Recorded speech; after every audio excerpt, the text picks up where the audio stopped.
1993 में फूलों का बीज पैदा करना शुरू किया था। सबसे पहले हमने 1 एकड़ में ये खेती की थी। ये गेहूं को रिप्लेस करती है। नवंबर में लगती है और अप्रैल में ख़त्म हो जाती है। गेहूं तो होती है लगभग 50,000 की और ये हमारी फसल हो जाती है 1.5 लाख की। हम लोग 130 वैरायटीज़ के फूल पैदा करते हैं। 250 टन के करीब सीड हम एक्सपोर्ट करते हैं। सारे बीज को 9 कंट्रीज़ में भेजते हैं, जिसमें यूएसए, यूरोप के कई कंट्री जैसे Holland, Poland, Germany, France, UK. हमारे साथ अब 200 किसान जुड़े हुए हैं पंजाब, हरियाणा, राजस्थान और कर्नाटक में। करीब 32 साल पहले सिर्फ 1 एकड़ से फूलों की खेती की शुरुआत और अब लगभग हर साल 250 टन फूलों के बीज का 9 देशों तक निर्यात। सफर इतना आसान नहीं था। हम पहुंचे हैं इस समय पटियाला के धवलान गांव में। नजर जहां तक जाएगी, कैमरा जहां तक देख सकता है, आपको अगर कुछ नजर आएगा तो वो है ये रंग बिरंगे फूल। 100 से भी ज्यादा वैरायटी फूलों की। और यही वजह है कि ये क्षेत्र जो है अब सिर्फ फूलों की खेती तक सीमित नहीं है, बल्कि यहाँ पर रूरल टूरिज्म को बढ़ावा मिल रहा है। फिल्मों की शूटिंग तक यहाँ पर होने लगी है। और अब हम आपको मिलवाते हैं उस कृषि उद्यमी से जिन्होंने यहाँ पर इस फूलों के गांव को बसाया है। अगर ये कहीं गलत नहीं होगा, हमारे साथ में डॉक्टर अल्लाह रंग जी मौजूद है इस समय। ये खेती हमने 1993 में 1993 में शुरू की थी। इस पे सबसे पहले हमने 1 एकड़ में ये खेती की थी, जहाँ पे हमने ये फूलों का बीज पैदा करना शुरू किया था। उसके बाद ये धीरे धीरे बढ़ता रहा काम और अब हम लगभग 1000 एकड़ में इस कॉन्ट्रैक्ट फार्मिंग को करते हैं। अपने खेत में अब 100 एकड़ के करीब खेती करते हैं और 900 एकड़ किसानों के खेतों में करते हैं। तो उस सारे बीज को 9 कंट्रीज़ में भेजते हैं, जिसमें यूएसए, यूरोप के कई कंट्री जैसे Holland, Poland, Germany, France, UK, Turkey और उसके बाद मिडल ईस्ट के कई कंट्रीज़ जैसे सऊदी अरेबिया, ओमान, दुबई, इन सारे कंट्रीज़ में भेजते हैं। कितनी वैरायटी पे अभी आप लोग काम कर रहे हैं? हम लोग 130 वैरायटीज़ के फूल पैदा करते हैं, जैसे डेजी है, पेंजी है, ये जहाँ पे हम खड़े हैं डेलिया है, कैलेंडुला है, फ्लॉक्स है, कोरियोप्सिस है, ये सब वैरायटीज़ हैं। एक एक क्रॉप की कई वैरायटीज़ भी हैं, जैसे पटूनिया उसकी 5-6 वैरायटीज़ हैं, जैसे डेजी है उसकी 5-6 वैरायटीज़ हैं। जब ये शुरुआत हुई थी 1 एकड़ से, तो क्या सोच लिया था तभी कि बीज के ऊपर ही काम करना है, या वैसे ही फूलों की खेती की थी? मैं पहले अमेरिका में था। वहाँ पे मुझे किसी ने कहा कि हमारे लिए आप सीड पैदा कर सकते हैं जब आप वापस जाएंगे। तो हाँ, मैंने कहा ये कोशिश कर सकते हैं। तो मैंने आके शुरू किया। तब तक फूलों की खेती नहीं थी? तब तक फूलों की खेती नहीं थी। हमारे साथ अब 200 किसान जुड़े हुए हैं पंजाब, हरियाणा, राजस्थान और कर्नाटक में। आमदनी के लिहाज से अगर देखें तो फूलों की खेती में ज़्यादा मज़ा है या उसके बीज तैयार करके बेचने में? हमारी खेती ऐसी है कि पका हुआ बीज तोड़ना है और एक बार ही हमारे पास लेके आना है। ये कॉन्ट्रैक्ट फार्मिंग मोड है, जिसमें हम लोग अक्टूबर के महीने में किसानों को अपने पास बुलाते हैं, उनको समझाते हैं कि ये फसलें आप कर सकते हैं आप अपनी ज़मीन पे। उस ज़मीन पे फिर जो भी फसल लगानी है, 4 फसलें सपोजिंग किसी ने लगानी है, तो उस 4 फसलों का हम किस भाव से बीज खरीदेंगे, बाई बैक प्राइस क्या है, हम उसको अक्टूबर के महीने में ही बता देते हैं। उसके बाद वो बीज हमारे से ले जाता है या हम लोग उसके पनीरी या बीज दे आते हैं खेत में जाके। उसके बाद वो बीज पैदा करता है। हम उसके पास जाते हैं हर एक महीने, उसको खेत में जाके बताते हैं कि तुम्हारी फसल में ये कमी है या ये तुम्हारी बीमारी लगी है, उसको कैसे आपने ठीक करना है। वो सारा कुछ बताने के बाद जब उसका बीज पैदा हो जाता है, वो हमारे पास बीज पे लेके आता है। ये गेहूं को रिप्लेस करती है फसल। नवंबर में लगती है और अप्रैल में ख़त्म हो जाती है। गेहूं तो होती है लगभग 50,000 की और ये हमारी फसल हो जाती है 1.5 लाख की। तो ये 3 गुना पैसे देती है किसान को। तो सर ये बताइए कौन सा फूल है यहाँ? ये नमेशिया फूल है। बड़ा हल्का बीज होता है मगर एक्सपेंसिव बीज है। इस बीज की कीमत है 2000 रुपये किलो, जो हम बाई बैक करते हैं। हम यहाँ पर सर जब से आए हैं देख रहे हैं, इधर भी लोग सेल्फी कर रहे हैं, उधर भी अभी हमने देखा लोगों को जाते हुए। तो यहाँ तो बड़ा लोग घूमने के लिए आ रहे हैं गाँव में। इतवार के दिन तो भरा पड़ा होता है, लोग ही लोग होते हैं। स्कूलों के बच्चे बहुत से आते हैं, उनको हम बताते हैं कि क्या कैसे फूल बनता है, कैसे उसमें से बीज बनता है। बताए थे फिल्मों की शूटिंग भी होने लगी है? हाँ, फिल्मों की शूटिंग भी होती है, गानों की शूटिंग होती है यहाँ पे। अल्लाह जी आपके साथ चाहेंगे, ये जो फूल आप बात कर रहे हैं ना, बड़े अच्छे यहाँ पर हम देख रहे हैं इस समय क्रॉप आई हुई है, बहुत अच्छी फ्लश आ रही है। ये इस तरह का फूल बना, ये फ्रूट बना।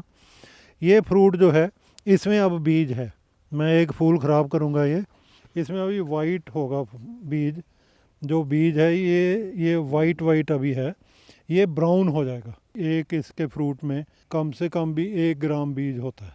ये जो आपने बताया कि 1 ग्राम बीज होगा, तो इस 1 ग्राम बीज या वैसे इसके हम वैल्यू की बात करें क्या होगी? जो बाईबैक रेट है इस बीज का 1500 रुपये केजी। एक फील्ड में से लगभग 200 केजी बीज निकला था 1 एकड़ में से, तो ये 2 लाख का बीज होगा। ये सबसे ज़्यादा जो मांग है या आप लोग की सप्लाई है, जब इतने देशों की हम बात करते हैं, वो कहाँ है? अलग अलग कंट्री से अलग अलग डिमांड आती है।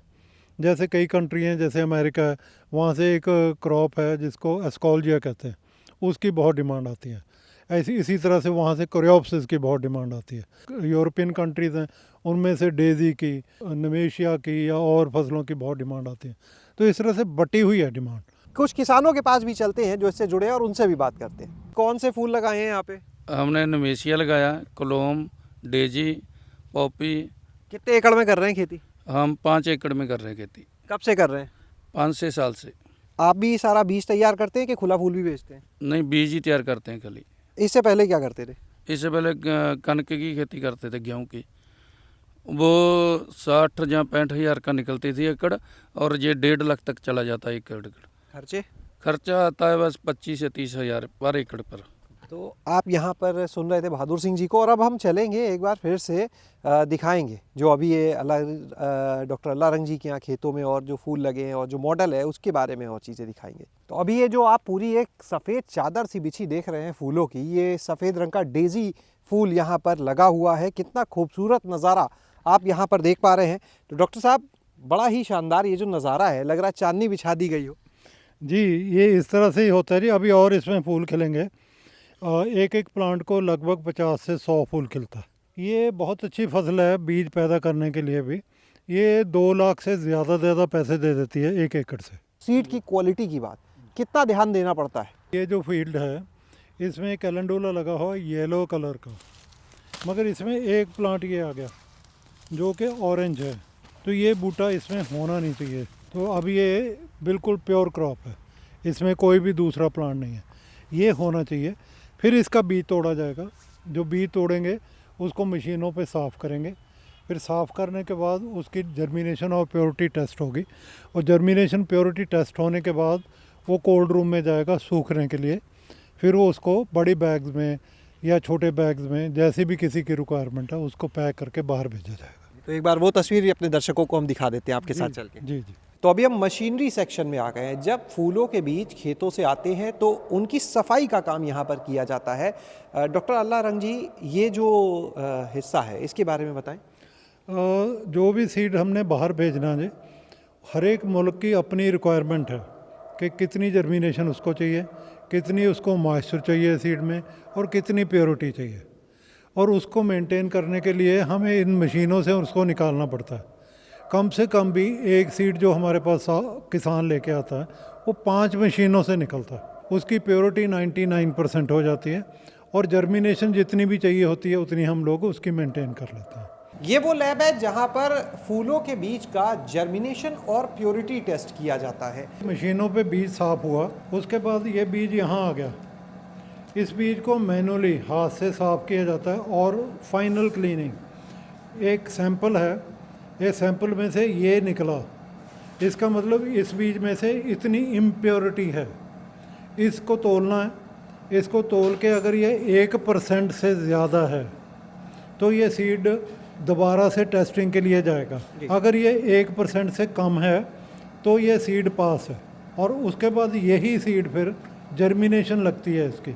बैटरी प्लेट्स में इसकी जर्मिनेशन लगाते हैं, और ये जर्मिनेशन डिफरेंट टेम्परेचर्स पे जर्मिनेटर्स हैं। जैसे ये जो इस समय हम सामने देख रहे हैं जर्मिनेटेड है। ये जर्मिनेटेड है, इसकी काउंटिंग कर रही है ये कि इसमें से कितने सीड जर्मिनेट हुए हैं। जहाँ इस समय हम मौजूद हैं वो कोल्ड रूम है। डॉक्टर साहब, कितने तापमान पे रखते हैं, क्यों इसकी ज़रूरत होती है, समझाएंगे? ये जो कोल्ड रूम है ना जी, ये 2 चैम्बर्स हैं। ये 700 से 800 क्विंटल सीड इसमें रखा जा सकता है। ये इसके 2 काम हैं। एक तो ये काम है कि अगर सीड जो आया उसकी मॉइस्चर परसेंटेज 12% है, तो अगर यहाँ पे 10 दिन रख दें हम उसको, तो 10 दिन में उसकी मॉइस्चर परसेंटेज 10 रह जाती है, 2% कम हो जाती है। दूसरा इसका काम है कि जो सीड हमने नेक्स्ट ईयर के लिए रखना है, स्टॉक सीड जैसे कहते हैं हम, उसको यहाँ रखते हैं। तो यहाँ पे रखने के बाद वो सीड जो है वो 4 साल तक अपनी जर्मिनेशन लूज़ नहीं करता। तो आपने आज खेतों में फूलों के खिलने से लेकर उनके बीज बनने तक का सफर देखा है और अब हम पहुंचे हैं जहां पर इन बीजों को रखा जाता है। आप ये देख सकते हैं। तो अल्लाह जी, ये जितने भी पैकेट्स हम देख रहे हैं ये सब ऑनलाइन के मकसद से हमें लगता है छोटे पैकेट ज़्यादा मांग रहती होगी। हाँ जी, हमारी मार्केट कई तरह की है जी। हमारी एक मार्केट तो है बल्क सीड की, जिसमें हम 20 kg की पैकिंग बनाते हैं, वो सारी एक्सपोर्ट होती है। उसके अलावा हम 2-3 तरह के और पैकेट बनाते हैं। एक पैकेट होता है जिसको हम नर्सरी मैन पैकिंग कहते हैं, वो रेड वाला पैकेट है। और उसके बाद ये स्मॉल पैकेट्स हैं जिसको किचन गार्डन पैकिंग कहते हैं। इसके ऑर्डर्स हमें ऑनलाइन आते हैं। सर, तो ये 1 एकड़ से शुरू हुआ जो सफ़र है, अब अगर हम कुल बात करें भारत के अंदर कितना आपका सप्लाई है और एक्सपोर्ट कितना, तो बताएंगे। 250 टन के करीब सीड हम एक्सपोर्ट करते हैं। क्वांटिटी इंडिया में जो लगती है वो बहुत कम है, तो इस हिसाब से देखिए अगर 50 टन भी हम इंडिया में सेल करते हैं तो लगभग 300 टन सीड हम टोटल प्रोड्यूस करते हैं। तो सर, कोई नंबर आप देंगे जो आपसे जुड़ना चाहे? नंबर 9815464786। बहुत बहुत धन्यवाद सर। काफ़ी अच्छा लगा बात करके, ये पूरा मॉडल दिखाने के लिए। तो आपने देखा आज यहाँ पर कि किस तरह से सिर्फ 1 एकड़ से डॉक्टर अल्लाह रंग जी ने फूलों की खेती शुरू की थी और अब वो जो सफ़र था कहाँ तक पहुँच चुका है। आज लगभग 300 टन बीज की बिक्री, इसमें 250 टन तो सिर्फ निर्यात होता है अलग अलग देशों को। शैलेश अरोरा, गाँव जंक्शन। गाँव जंक्शन को सभी सोशल मीडिया प्लेटफॉर्म्स पर फॉलो करें। व्हाट्सएप चैनल और जीमेल आईडी पर भी संपर्क साध सकते हैं।